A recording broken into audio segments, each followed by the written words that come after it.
And welcome. Hopefully, we're live everywhere except apparently Rumble. We're having some technical difficulty there as per usual. So it is Sunday, August 10th, 2025, when we're doing this live stream. Hopefully, everyone out there's had a good and safe weekend. It's been a while since we've done these. I do apologize. We've got as you know, this is the Historical Detective Agency. We're actually a group of some historians, but a lot of investigators, both the government, military, civilian, as well as military analysis and things like that. So there's a lot of real world work that we do. So far, none of us is retired officially. We've tried, but we're not quite yet there. So the real world kind of takes us out sometimes, and it's good because it's able for us to bring a lot of information in, and we pick some of the topics in history that tend to have a lot of relevance to what's going on now, because there's so much, as everyone knows, there's a lot of depth and breadth to history, and you could get literally just lost in it because it's so fascinating. There's so many things, but in a limited amount of time that we're able to research and come up with information, and everyone out there, their time and attention span, you kind of have to narrow it down to, okay, what does it mean? There's some interesting things that stand on their own, but there are other things that have a very practical use in the real world. And so we decided, okay, for the next 6 months, we'll go on and off, but about 6 months, we're going to focus on items that have real world relevance to contemporary issues. And then we'll get into kind of deep dive stuff that's just fascinating. And right now you're in the period of, hey, this is actually relevant today. And you'll see why here in a minute. Basically, the topic today is something called Qiaowu. And it's a term you may have not heard. In fact, most people haven't. It's kind of like the SCO or Shanghai Cooperative Organization. Most people have no idea what that is. The Qiaowu is a term that's used as basically the extraterritorial policies of the what's called overseas Chinese. And it's a policy that's been around a while. That's why we can deal with it here in the Historical Detective Agency. It's been around since the 1950s. 1954, officially kind of inaugurated by the CCP. It follows programs that were in the Kuomintang as well, the nationalist Chinese, but it was able to kind of put the means, right, and means mode of opportunity. It was able to put a lot of resources behind it that were not there before. And it's absolutely stunning, the tremendous amount of history and contemporary real world today impact that this has, that most people have no idea. They've never even heard of the term. A few people have heard like United Front. United Front is a part of this. Qiaowu is the giant umbrella organization that is the end all be all for everyone who's an overseas Chinese in the minds and eyes of the CCP. Now, that may be not them. Everyone who's followed this understands that the intellectual construct of China is something that's not exactly grounded in what we call Wissenschaft or truth science. It's something that's kind of invented, right? It's kind of like Pakistani. It's kind of a relatively new term and new construct, and it's continually evolving. If you ask, for example, a propagandist for the CCP, what is Chinese? He's going to give you a different answer than would say a Manchu or a Tibetan or things like that. So there's differences, and over time it changes. And that's one of the things that you'll see in the idea and imagery of who a people are will change over time, both their own self-image and their own self-definition, and then the definition that others around them have of them. And it's not the same. It's not like there's one definition for people outside of the Middle Kingdom and there's other definitions for people inside the Middle Kingdom. Americans have a different traditional view of what we call Chinese than the Siamese did, than the Thais did, than the Cambodians now do, or the Khmers did back in the past. So it really is dynamic, and you have to really contextualize what are we talking about. But what we're going to be focused on today is something that's just absolutely interesting, which is the overseas Chinese. Let's see if I can get this going here once again. All right, it'll be just a second here as I do this. Again, I am a investigator. I am a terrible, there we go. All right, haha. So we're dealing with overseas Chinese. It's Qiaowu program. We're talking about the history of it today. If you're interested in some of the contemporary side of it, if you go over to, I did a radio interview actually a monologue about 3 weeks ago called, The Curious Case of Qiaowu over in America Out Loud Talk Radio. I had to fill in for a colonel who's a good friend, he's a retired colonel, and he had injuries, and they gave me a radio program for basically a month and a half while he's recovering. And they said, do what you will. I'm like, all right, I'm just going to sit here and talk. And so we did. But we went over the contemporary side of Qiaowu.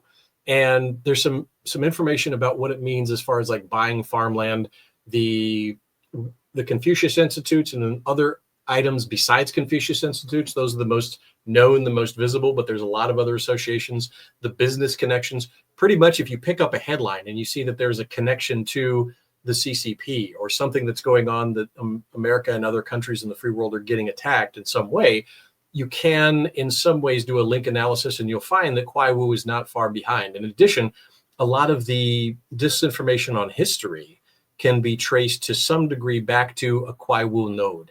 And a lot of these are run out of the embassies, but the embassies will set up front organizations. Those front organizations set up other organizations. And you have this fascinating network that, as everyone knows in the investigative side, you have to have means, motive, opportunity. Well, this checks the means block, the ability to have the resources to affect your motive and take advantage of opportunities. This thing checks the block in a big way.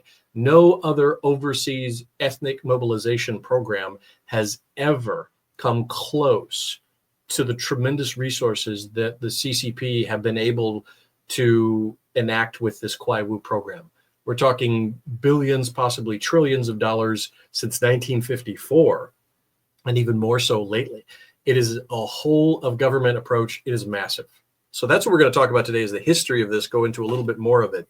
But you'll see that even though we're talking history, if you just go on your X feed, if you open up the newspaper, you're going to see headlines. And now that you're educated, once you're educated on Qiaowu, you'll go, it may not be coincidence. It actually might be MMO. And we're not talking some programs, for example, during the Woodrow Wilson administration, anything and everything that was German or German language was attacked. So Americans that had been here speaking German since 1850s, when they left the German principalities, there was no Germany at the time, but in the 1848 revolution in Europe, a lot of the German-speaking principalities, a lot of the people that were caught up in the revolution came to America.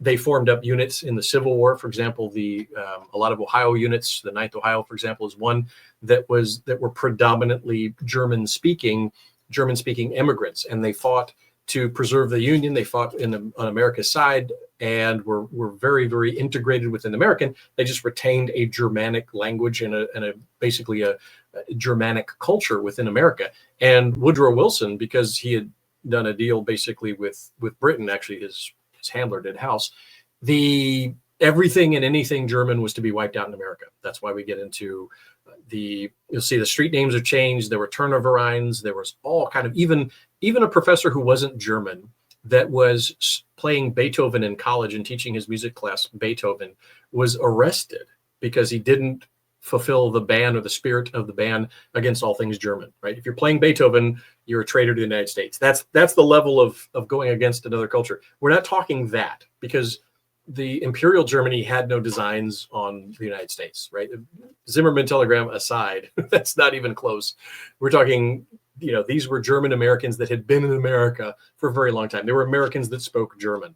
And there were over 800, there was 800, I believe 890 German language newspapers in 1910. By 1919, there was roughly a dozen, right? That was the level of just eradication of that culture. And then the same occurred in the 1930s, which was planned much earlier against the Japanese Americans and Americans of Japanese descent.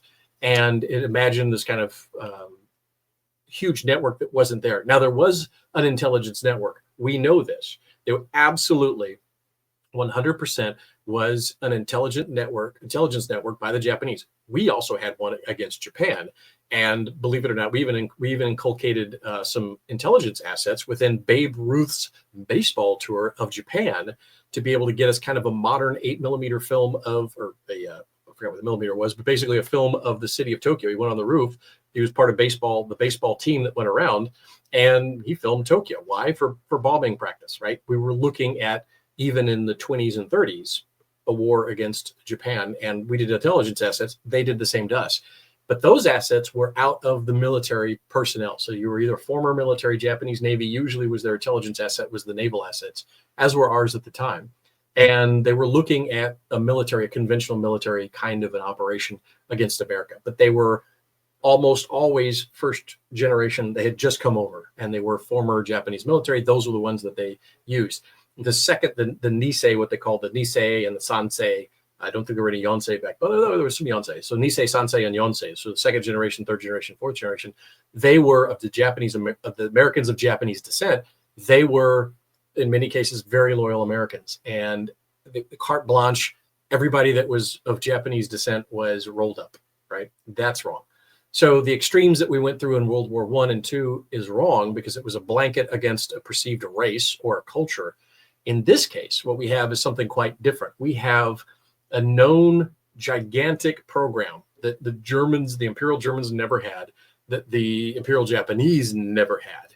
And even if you look at, for example, the Nazi Bund, they didn't have the resources, the means to be able to do this. And a lot of the Germans here, the cultural Germans, were actually Jewish, or half, the mixed families of Jewish Germans that retained that culture, the Germanic culture. Before 1930s, some of your most German Americans were actually Jewish German Americans, which is ironic, especially for me to understand this, coming from my Jewish background. That, growing up, you don't think that until you research history and you go, oh, when did we change?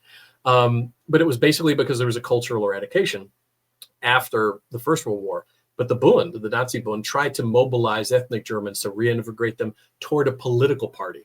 It had some success. If you see the videos or the newsreels from Madison Square Garden in 1939, 1940, at 37, when there was the Nazi Bund in America was trying to mobilize ethnic Germans and get behind a political party. And luckily, a lot of Americans didn't, despite the newsreels or the false propaganda of the videos that are out there. The actual participation was very low. In fact, once the politicization of the German clubs in America that were left after World War I, once that went more Nazi, a lot of the Germans left. They were like, nope, I'm out. And they kind of walked away from it. So a lot of the good Germans said, no, I'm not going to do this, because it was they understood it was a left-wing political party and it doesn't represent Germany. The same holds true now. Qiaowu is an ethnic mobilization behind a party. They're attempting to make overseas Chinese and overseas Americans. So any Asian American, any Asian Australian, Asian Canadian, Asian Mexican, any Asian that comes from the continent that the CCP now occupies, part of this program, it's a two-phase program. Part of the program is to mobilize them to believe you're something called Chinese. If your grandfather came over here from northern China, for example, and he was a governor, let's say, of a province, and he came over immediately after the 1911 revolution because he lost everything. He's a Manchu. He's not Chinese. He's a Manchu.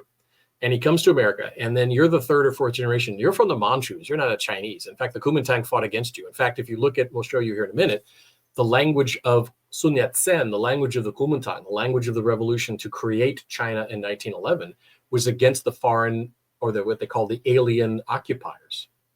And the alien occupiers weren't British. They weren't Americans. They weren't French, Italians, Russians, Germans, Japanese. The aliens that Sun Yat-sen and the Kuomintang were talking about were Manchus, people that we call Chinese. But the Chinese themselves, in fact, I'm going to go ahead and skip forward a little bit here. The Chinese themselves called them alien invaders. They call them, right? Think about that. So we have to understand there's a massive difference between that. So I'm going to go here real quick. Excuse the clicking. If you have a question, go ahead and do your chat rooms in there. Studio chat, one person. Okay, so we got that in there. Got comments. All right.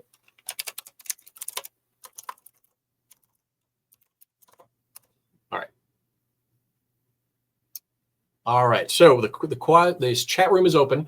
If you have a comment on any of the things, we're on YouTube, Odyssey, not Rumble for whatever reason, Substack, and X. We are live. If you have any questions, go ahead and type them in the comments. I'll see them and I'll try to answer them here.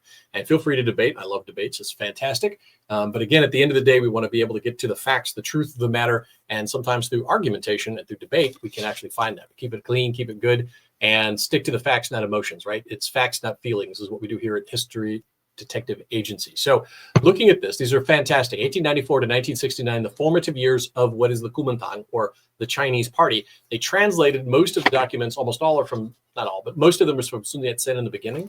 the godfather, the father of modern China, or China actually. And what he does is, the interesting part is, they look at what is Chinese, and they're saying that they're being occupied by an alien invader. Who is this alien invader? Like I said before, the Manchus. And yet outside of China, and now the modern quote unquote China, both the Kuomintang and the CCP have adopted this Western notion that these are dynasties within China. They're not. These are empires. Like the Ottoman Empire is not Turkey. Turkey is not the Ottoman Empire, right? Turkey is its own country. So you have to understand that what we call China is a modern nation that was formed from what was left over after the Manchu Empire was overthrown. And the Manchus are completely different people, language, history, everything, ethnicity. And they were the ones that ruled China, the Middle Kingdom, which is where China is today, for about 200 years. And then Sun Yat-sen and his revolution overthrew them and established a Han-centric empire, even though the first president of the Republic of China was Yuan Shikai, who was a Manchu general, but they needed that for power. But it was after that. And part of what you'll see as it goes through the power struggle here after the revolution was successful was that they had to now reform his opinion of what was Chinese. He saw Chinese as Han. Sun Yat-sen and the original revolutionaries against the Manchus saw themselves as Han. Other groups saw themselves as Cantonese, as Fukienese, as even Shanghailanders. They saw themselves as different people. They were different people historically. There were many different kingdoms in there, just like the Ottoman Empire. Many different peoples lived within this empire. Many different people lived within the Manchu Empire. Before that, they lived within the Mongol Empire. At one point, yes, the Han had it. And so what Sun Yat-sen was doing was remembering back to this ancient glory of the Han, and he wanted to recreate it. Then once the Han got power, he realized that you needed all these other nations. Otherwise, you're just a small kingdom in the middle of a whole bunch of other kingdoms that are fighting for power, because at one point they also owned you. So the idea and the imagery of China is very important. In fact, the formation of who is Chinese is still constructed and being constructed today. And the fight was over between those two groups, between the Kuomintang and who emerged later, which was the CCP. And that's what essentially you have. And so these overseas programs, when this Qiaowu was started in 1954, so in 1954, the National People's Congress created Qiaowu. And there was the He Jianqing. He dictated that all CCP agencies basically contribute and coordinate lines of effort in order to take advantage of overseas resources. Now, in 1954, their focus was on countering the Kuomintang, who they had just beaten off of the continent. And the Kuomintang, the nationalist Chinese, were now a government in exile on Taiwan. And they were competing for the hearts, minds, and money of the overseas Chinese. But the overseas Chinese themselves may not have seen them as Chinese. That was still even being formed up. And that was a process that began partially in 1911, but continued. And another good book to refer to that one, this is Gregory Lee's China Imagined. And he talks about how the Chinese pulled in the overseas community of very diasporic languages and peoples, right? So it's very much like the Ottoman Empire, the Austro-Hungarian Empire, the Soviet Empire, right? We had all these different groups in there, how they began to see themselves as Chinese, but it was a gradual process over time. And the reason he saw it was because he looked at the story of his great-grandfather and he realized that he came over believing himself something else. And his idea was to integrate, and he wanted his sons and grandsons to be British. He wanted his sons to be American. In other words, this generation that came over prior to the nationalization of China in 1911, this new creation of a Han state in 1911, they saw themselves basically from the older kingdoms and nations that they were from, and they were under the Manchu Empire. But wherever they went, they wanted to integrate into that nation. They wanted to become part of it. That wasn't all of them, but a majority of them did. And it was over time that even the names on the old gates would change into something that was the Middle Kingdom, right? Would become Chinese. And the CCP actually picked that up to basically erase history and to begin to put their stamp, their nomiker, their branding on what it meant to be quote unquote Chinese.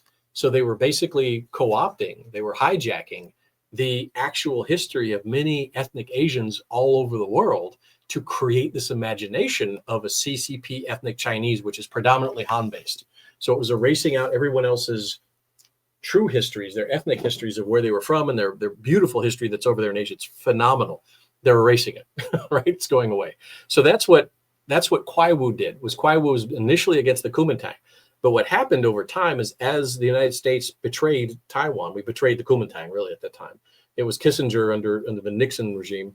And Henry Kissinger basically, for whatever reason, created the Frankenstein. He said, look, we're not going to look at Taiwan anymore. We are going to look only for China. And this was a massive shift. This was a seismic shift. And it was one that's continually, in my opinion, is biting America in the butt over and over again. The reasons, for his decision, there's a lot, but none of them really stood the test of time. So what happened was that basically he recognized that, and then the Chinese, there began this myth of one China, right? So that Taiwan is somehow part of China, which doesn't make sense. It's like, the Germans looking at the Volga, the Nazis looking at the Volga Germans going, well, this is going to be part of the Reich, the Third Reich, because way back in some mythical time, that was there because they were Aryans, right? Doesn't make sense. It doesn't match the fact test of history. It's just an imagination to try to grab in everyone. And the same thing with the China-Taiwan, but they had to do it because the father of modern China is the Kuomintang. So they have to be able to destroy any vestige of the Kuomintang in order to grab it. It's if the Confederacy had not been defeated, for example, in the Civil War, they would, at some point, if they were like the Chinese, modern Chinese Communist Party, they would have to destroy the North eventually, because you couldn't have the North also claiming a constitution on George Washington, right? It was only for the Confederacy could they claim the lineage of George Washington. It kind of have something very similar to that, the dynamics at play within the fight between the CCP and Taiwan. Even though Taiwan now is an independent nation, completely on any standard metric by the United Nations, the ideological sense, in other words, Americans don't understand, they have to grab this idea of the revolution. The Sun Yat-sen legacy has to be owned as a totem, in a way, an intellectual totem by the CCP. Otherwise, there's always a competing vision for who is China and the Chinese and who can control the Chinese globally. And I do mean control. And to give you an idea, going back into the book, Qiaowu, again, this is a fantastic book, James John Huatol, and he goes into the history of this and the dynamics of it. As you can see, there's a lot of notes. We had to check out a lot of information here, but he's absolutely spot on a lot. There's a lot more detailed information. But basically, when you look at it, he says that, the overseas Chinese, and this comes from his book, and again, that comes from, he was part of this organization. So a lot of these authors that we go through and we'll show here today, they were inside these organizations, and they had that epistemological moment that, wait a minute, this isn't good. And they were able to kind of escape the mental concentration camp. They escaped the mental prison, and they were good people, and they were able to be courageous enough to write against that state, against the CCP and the mechanisms that part of it's Qiaowu, a lot of it's actually Qiaowu, that are set up to be able to control thought processes overseas. Mostly the target is the overseas Chinese, or who the CCP says is Chinese. But a lot of it also is against the West, Americans, British, Australians, etc. Because if we say something, if we put it out a movie or things like that, it has a potential to impact the mind of these overseas Chinese, which in turn can threaten Beijing and their hold on the mental imaginations of their people. So quoting from here, the goals for Qiaowu is the overseas Chinese are characterized as having a purpose for bringing about political, economic, and societal change around the world. The policy is divided into two categories. First, there's a policy for the returned Chinese, or inside, they've gone overseas, they come back inside the CCP. They actually have to go through another indoctrination system so that they're cleansed of the impurities that they may have picked up overseas. And then there is a policy for the overseas Chinese that are living abroad in countries. And that's even further divided into different categories for the relatives. So if you have someone living abroad, they are basically they're called Huaikwao, and they are living abroad. So they're Chinese citizens, CCP citizens living abroad. But the relatives that are still back home, those are Jiaozhuan. So they'd have even a name for that. So you have to differentiate. So the Jiaozhuan are looked at and categorized because they have to be monitored and controlled, because they have a brother, a sister, a daughter, a son, a mother, a father. Someone in their family is living abroad and might be exposed to contaminated thought. And so as a mechanism of control, the CCP has to monitor who those Kuaizhuan are, the relatives of those living abroad, so that they can control the Huakuao, the people living abroad. And then there are those that were ethnic, what they call ethnic Chinese, the Huaoren. And they're the ones that could have been Manchu. They could have been the very ones that Sun Yat-sen was fighting against in 1911. Right? The ones that the Han were totally against, the foreign occupiers, the Manchu, now suddenly are in the tent of the CCP. And that continues to grow. A lot of the Sino-Tai in Thailand, when I was working in Thailand for many, many years, there was the Sino-Tai. They were seen as somewhat different, but they were going through this process of, and they've been through this many times, where the loyalties to the mainland, to the Chinese, as they called it, the Sino, how they were pulling away. And to be Thai, you had to give that up. Say, yes, ethnically, I am a Sino-Tai, but I am a Thai first, right? And sometimes they would transform it around and they would say, I'm a Thai Sino. I'm a Thai first. And then, okay, my grandfather came from the mainland up there, from Shanghai mostly, but those areas in the coast that they would come down, Canton and things like that, to work in Thailand. So that was the process that they would go through.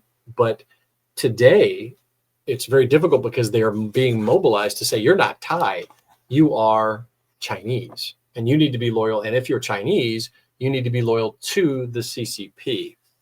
And that becomes a massive issue. And part of it is the program. So the program they learned over time, they had kind of a harder program in the beginning, but then they learned that to sugarcoat poison gets people to swallow the pill a lot easier. And the Qiaowu tactics that are run out of the embassy. So this whole program is a whole of government approach. The very dictator of China runs this, the premier, the president, he basically runs this, right? So this comes from Xi Jinping, but this has always come as a top-down approach from the president. And their leader, whoever's in charge of the Politburo, he's the guy that runs this thing.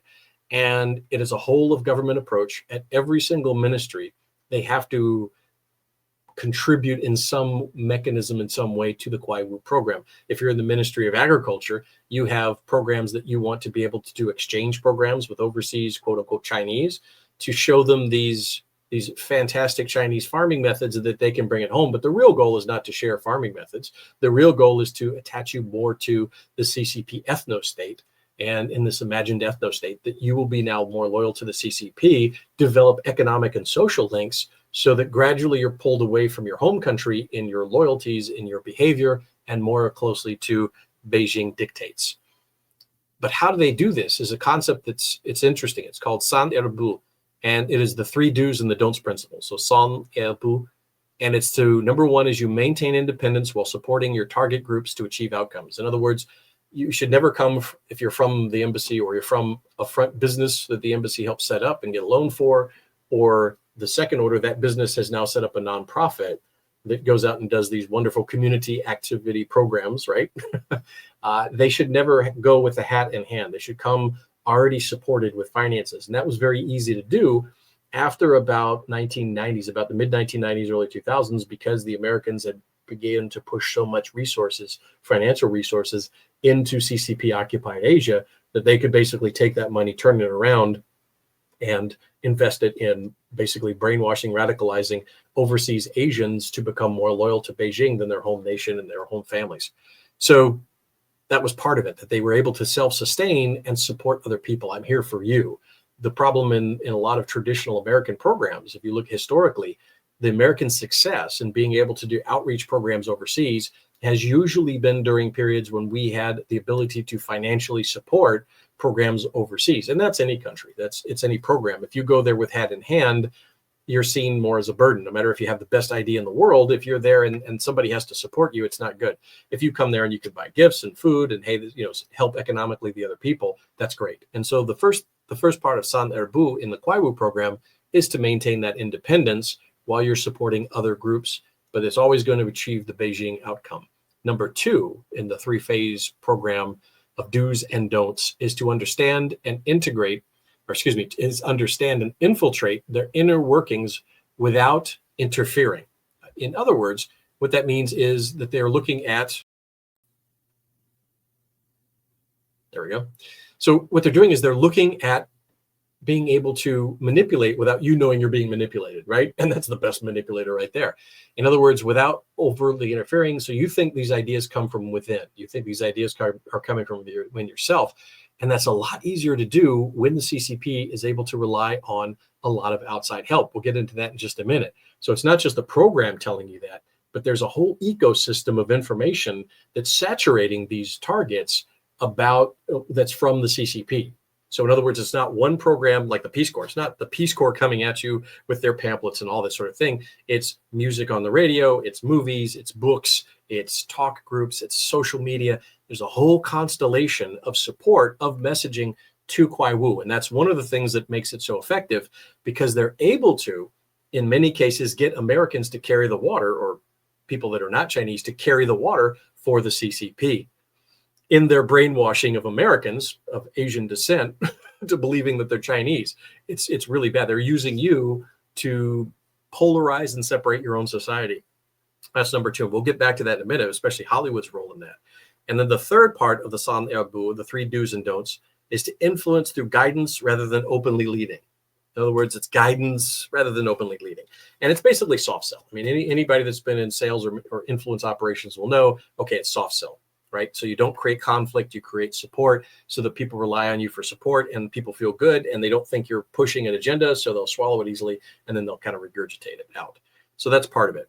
Now, the reality, though, is, as James Watteau mentions, page 37, of course, he says, quote, the CCP in classic totalitarian fashion attempts to impose a wide extension of social order upon the overseas, both inside and outside China, involving the absorption or destruction of social groups that obstruct its complete control through boycotts, protests, sabotage, and direct political intervention. So again, they can use the carrot and the stick. So the San Erbu is like the carrot. Hey, we're going to be nice and all that.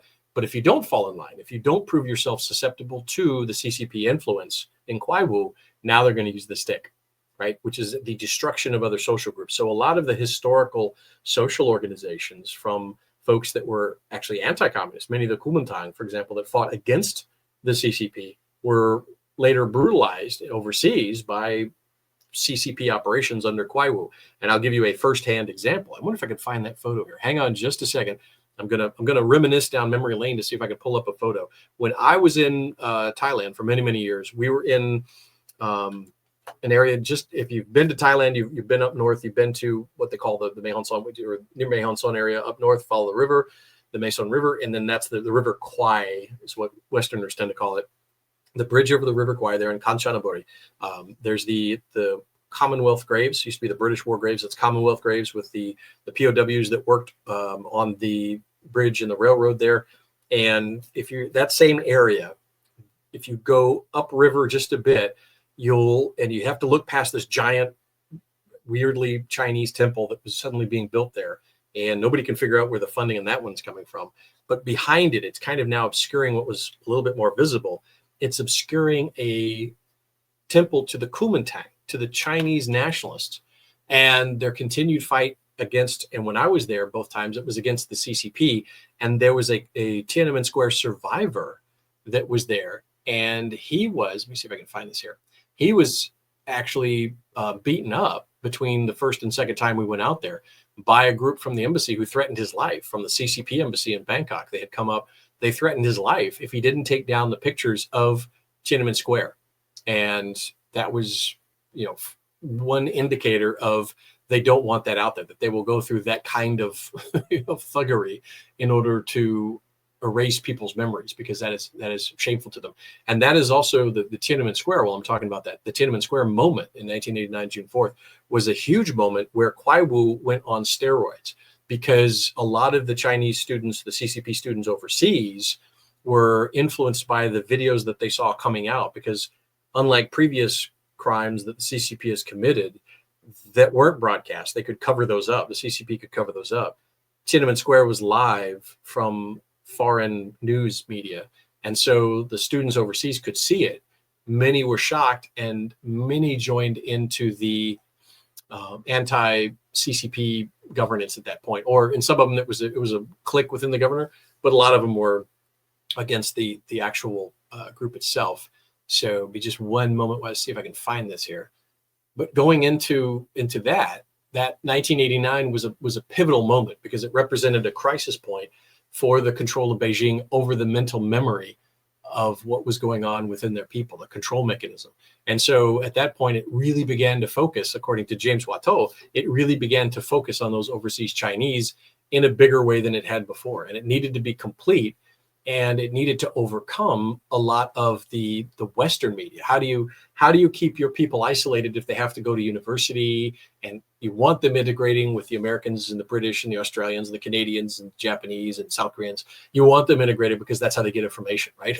How can they get all this information and come back and build up the CCP's power if they're not integrated, if they're not moving in those information circles overseas? Here we go. Let's see if we can get this up here. Aha, yes. All right, I'm going to try this real quick. So let's see if we can do this. Share screen.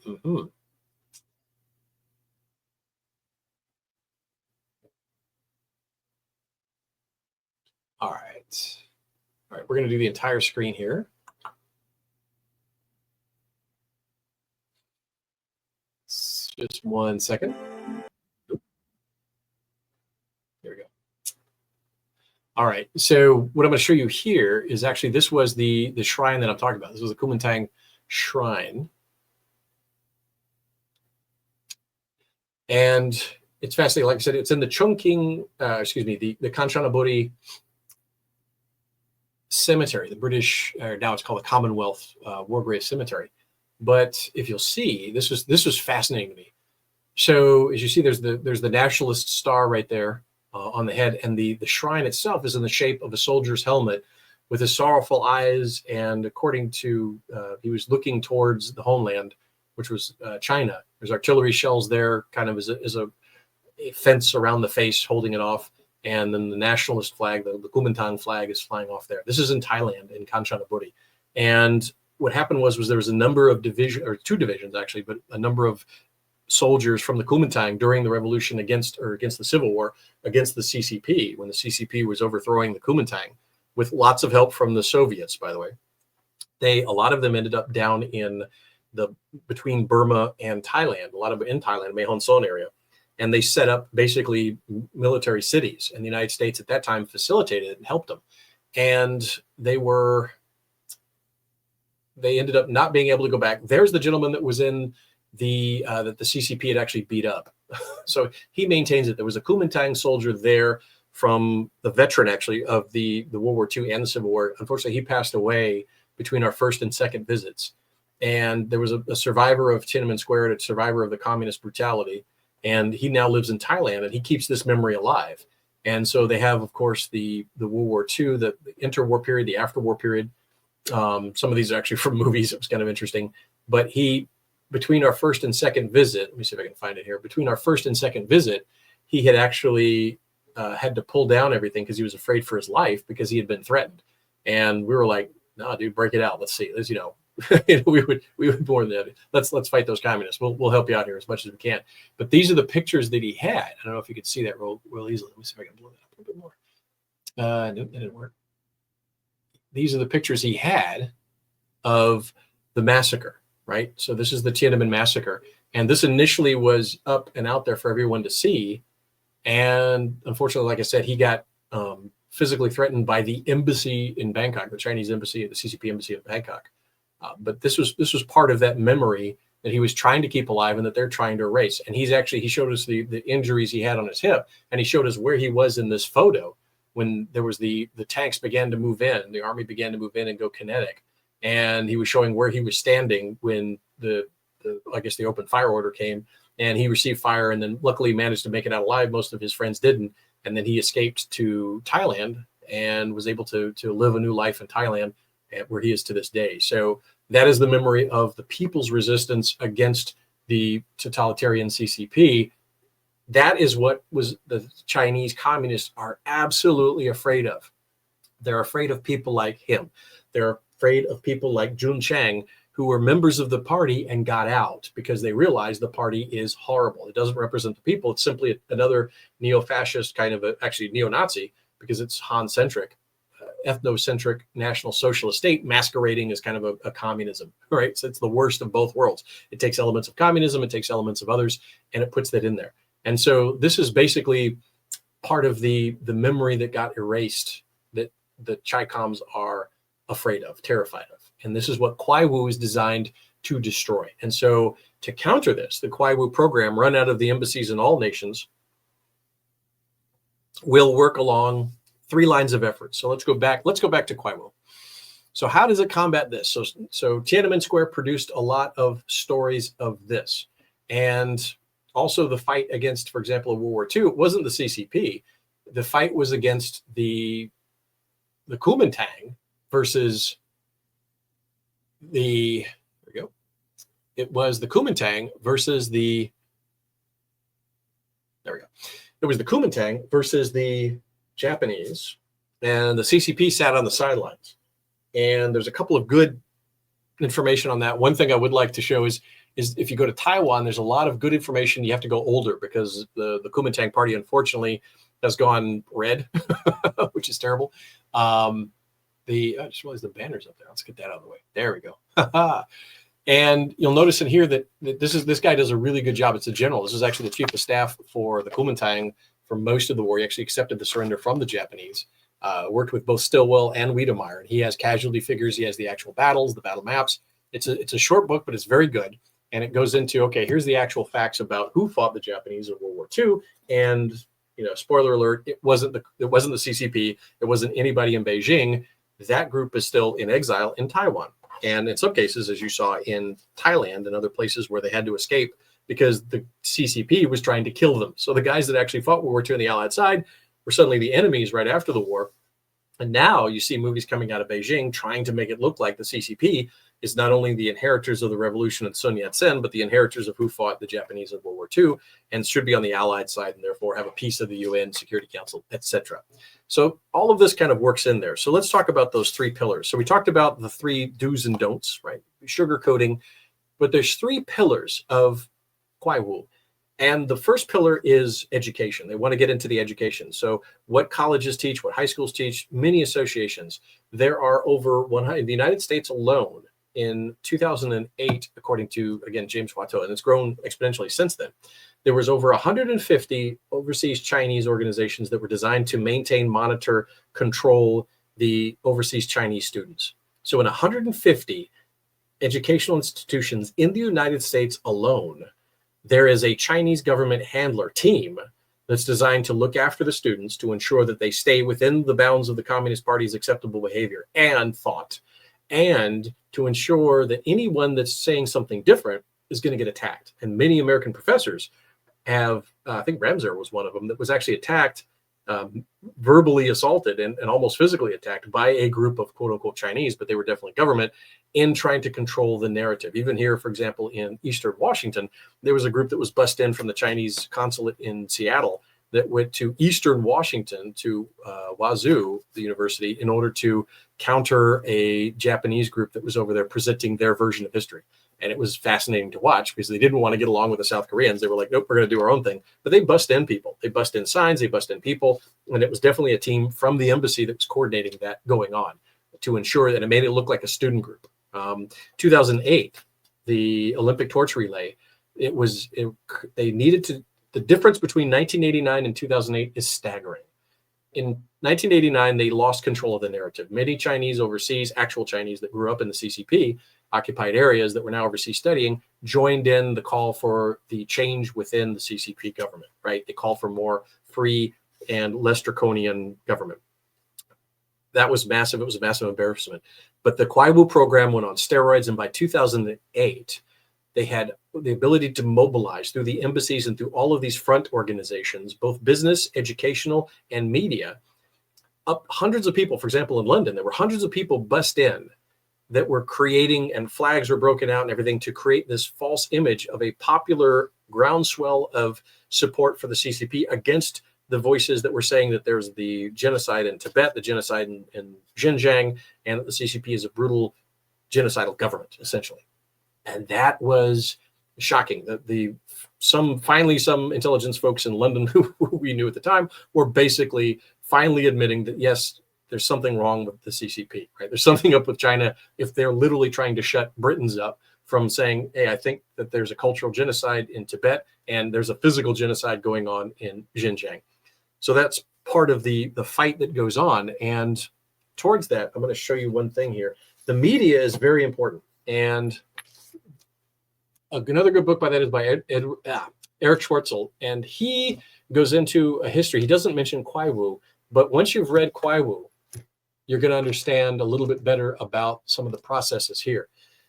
In the 1930s, when the Nazis took over Germany, Berlin sent over a liaison team to Hollywood, to Los Angeles. And part of their job was liaising with the large production companies within Hollywood to ensure that nothing that they made violated the sensibilities, if that's possible, of the Nazis, right? You're not going to make anything that wouldn't, that the Führer wouldn't want to watch. And surprisingly, the Americans kowtowed. They said, yeah, sure, okay, fine. And they were making films that would have to pass Nazi censor sensibilities. That changed, for example, The Dictator, that was made by Charlie Chaplin. He had to self-fund it through his own company because nobody else would fund it. He couldn't get some supportive funding from any other group because they were worried about offending the Nazis. This is before the war. They were after that sweet, sweet German mark. Well, today, everybody's after that sweet, sweet Chinese renminbi, right? They're after those sweet, sweet Chinese dollars, let's call them. And the same process is there, that there are liaison offices in Hollywood. There are parties that are given, there's social events that go on, all sorts of front organizations that are designed to say that any criticism of the CCP is racist. How is that even possible, right? Criticizing the Nazis is not criticizing Germans. If it's done right, right? I'm criticizing the policy. Many good Germans are out there, right? And you can do that. You can criticize that. You can criticize a political party. It's not a racist thing. Because the party glumps itself to a race, that's a different matter. That's them. That's on them, right? But you can definitely criticize a political party. You can criticize a political philosophy. You can criticize culture, right? All of that is open season, open game. And what happened is that basically the same mechanisms that the Nazis employed, the Reds, the CCP out of Beijing, employed the same in setting up fellow travelers, or at least compliant idiots, in Hollywood, because they believed that they're going to make $1 billion in China, the Chinese market, right? So Beijing was able to leverage that greed and ignorance and maybe moral ambiguity among a lot of the Hollywood producers because they promised them something. They promised them a reward. Here's the carrot. But you're not gonna make a film that shows the history of the CCP in reality. There's no Schindler's List that's going to come out about what happened during the Cultural Revolution. There's not going to be a movie that shows the destruction of millions of Asians under CCP rule during the Great Leap Forward. It's not going to show anything about Tibet. It's not going to show anything about the Uyghurs. It's not going to show any of that. So Hollywood is noticeably silent. There's a giant black hole in the morals of Hollywood and what they're producing because they are driven by this China mirage and greed that they think, well, they're going to be banned from China if they do. And guess what? They did the same thing with the Nazis in the 1930s, which is an unfortunate parallel that we have to look at, but there is that. And if you look at this, though, you'll see that the media platform, so again, there's three pillars: education, media, and business. Sorry, just trying to think of something here. I was going to show you one thing, but we're going to move on here. I'm short for time. So going back to this, the three pillars. So there's the three do's and the don'ts, and the three pillars are business, media, education. And everything is kind of focused on that. So the Chinese embassies will begin to develop front businesses, front organizations for colleges and high schools, educational, and then work with media with things like liaison offices to ensure that real history is not presented, so that this will never be presented to Americans in an American film. Instead, unfortunately, you're going to get people that will make films that are essentially communist propaganda and completely fake about what occurred. And usually it's World War II, and the CCP is attempting to show that it was fighting the Japanese, and the Japanese were absolutely horrible in Asia, not pointing out the fact that the Chinese communists killed more, to the orders of magnitude almost 100 times more than the Japanese did. And the Chinese did it during peacetime to their own people. The CCP killed more Chinese than the Japanese ever did. And the CCP was not at war during that period of time. It was the government supposedly saying it represented the people.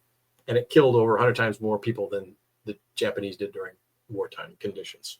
So that in itself, and the fact that there's not a movie about that, the fact that no one is talking about that, the fact that your feed on X and Facebook and elsewhere doesn't reflect that fact, is in part due to the success of Qiaowu, because there are many organizations that you would not recognize as being beholden to the CCP in that program, designed to manipulate what you see, because your actions, your speech, your creative energies also influence the overseas Chinese, and they need to make sure that all the overseas Chinese are goose-stepping to whatever the heck is coming out of Beijing. Final point on the Qiaowu program. There's actually a lot more here. I would highly recommend reading this. I mean, it's a very good book. We've gone through a lot of the notes in here, and so far everything in here has matched up. In fact, there's some things he kind of missed that we felt, notably a lot of the programs within Hollywood, and some of the information that they've done, for example, Amazon and things like that. So how Amazon promotes some things and doesn't other things, that's another big deal. This book itself is actually very expensive. So you're looking at, I bought this one, I think, for $390. Yeah, so think about that for a second. So it is expensive. If you have something that is Chinese propaganda, CCP propaganda, it's usually they give it away as you board a plane in the airport. But if you need something with good information that will embarrass the CCP, it's going to cost you a little bit. But if you can get a hold of it, I highly recommend it. Take a look at it. And what you'll see is that since 1954, there has been a long march through the institution of the mind in the West to be able to first radicalize Americans to believe that they're Chinese. If you're an American of Asian descent in a certain area, that you're Chinese, and then to say that if you're Chinese, now you must belong or be sympathetic to and supportive of a party that is genocidal to the people you believe you're part of, which is China. So that's kind of the interesting part about this, and the mechanisms by which they're able to brainwash are absolutely fascinating, because it mirrors many other totalitarian groups and how they did it. If you look at, for example, the German Bund, when the Nazis took it over, what they tried to politicize it, same mechanisms, but they didn't have the means. The Nazi Party never had the tremendous amount of resources that the Chinese Communist Party does, much less the numbers of people. And if you took all of Germany and moved them overseas to America to attempt to manipulate German Americans, you still wouldn't match the amount of overseas Chinese, of recent immigrants that have come over to America, Canada, and Mexico. And a final note, when I was down in Panama, they were beginning, and also Guatemala, they were beginning, the Chinese embassy, through their front organizations, through their Qiaowu organizations, were beginning to try to convince the native Guatemalans, or the indigenous Guatemalans, and the First Nations people in Guatemala and Panama, that they were actually the descendants of Chinese that had come over from time immemorial. And which is hilarious, because the Han were just one kingdom of many. So if anybody came over, it probably was the Jomon or the Tang, which are not related to the Han at all. So, but again, it's that history war. It's that believing who you are and where does your loyalty lie is a big part of information war. And history is absolutely a huge part of that. So if there's any questions, we're going to go back over here to the comments to see if there's any questions coming in. It doesn't look like there's any. We're going to make sure we're still being broadcast here. Yep, still going out on YouTube, so that matters. So if there's no comments, no questions, we'll check Substack, and then we will call it a night. I recommend that I would invite you to come look at the Curious Case of Qiaowu. That's on Substack for the historical side of it. So you're going to get a lot more information on that. And then you are going to look at for the more contemporary information, for some of the news articles, for example, the researchers that are bringing in biological materials, the networks that are using to buy property, both commercial and farmland, around critical infrastructure within the United States, and the voting schemes and fronting of politicians to be loyal to the CCP.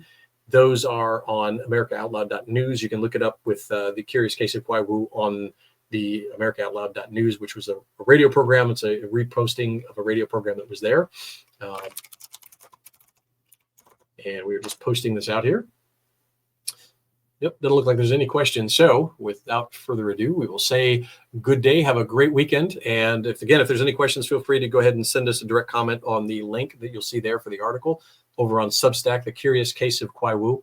And we hope you have a safe week, and we will try to come back again next week, where we're going to begin to look into, we will finally finish off the oligarchs, history of oligarchs in America, part 3, in showing how the oligarch system or some of the larger oligarch networks actually were funding America's enemies. So not only do we have to worry about a very large oligarchy, which is basically the CCP, influencing Americans and Australians and Canadians to think that they are Chinese and therefore loyal to the CCP, but now we also have to worry about folks inside here that we buy things from every day that have tremendous amounts of power and money within our own countries that are actually feeding groups like the CCP, like back in 1917, the Bolsheviks, and also the Nazi Party, for example, giving massive amounts of money to be able to profit from both sides. So again, organizational structure dictates outcome. How these large oligarch structures were built, structures that basically made this inevitable, that organizational inertia put that funding to our enemies, what ended up being our enemies, is a fascinating look and a good warning for today and how to avoid that in the future so that we're not funding the very hand that attempts to silence us, like the Qiaowu program. Thank you very much. Again, my name is Al Johnson here for Historical Detective Agency. Be safe and have a good day.